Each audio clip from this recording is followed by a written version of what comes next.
I have here now Councillor Nick Worth. Nick, tell me a bit about your role in all this. Well, my role really is about championing the arts in Lincolnshire. One of the biggest issues a few years ago was that there was lots of arts all over the county, but it wasn't very joined up, and probably, if we're honest, probably not that efficient in the way it was run. In 2006 we put in a bid to the OD Thrive programme, which is a national programme. The idea of that was to have a much more efficient arts service throughout the county, joining up all the Lincolnshire venues, joining up arts development, and to have some high quality programming and participatory and audience participation in the county.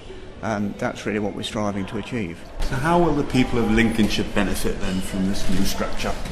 They'll benefit because I think it'll be much higher profile. One of the biggest issues for arts in the county is that it's not been particularly high profile, and if you mention Lincolnshire and arts, it doesn't tend to get much profile outside of Lincolnshire. So that's one of the key things we've got to do, is raise the profile.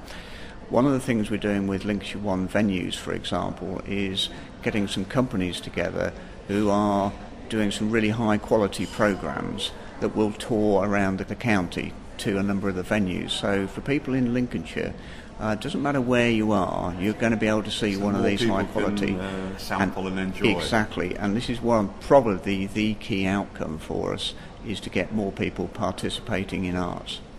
But we now have a new political situation. How will that affect your coffers?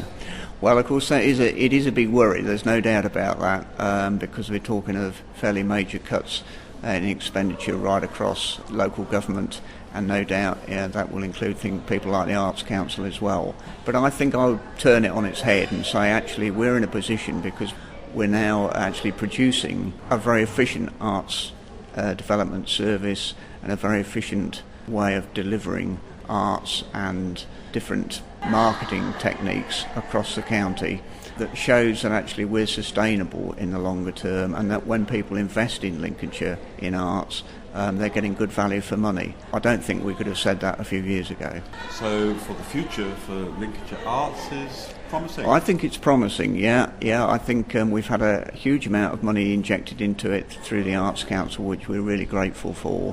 The district councils and the county council have all played their part. And I think we've got the Cultural Olympiad coming along next year in Lincolnshire, which is going to be highlighted in Lincolnshire. We've got things like the Seas Festival, the So Festival that is going on. We're going to try and build on that to have a real festival event in the coming years, so we get a legacy from the Olympic Games. And I think there's some really good, exciting stuff going on, and arts in Lincolnshire, I think, is on the up.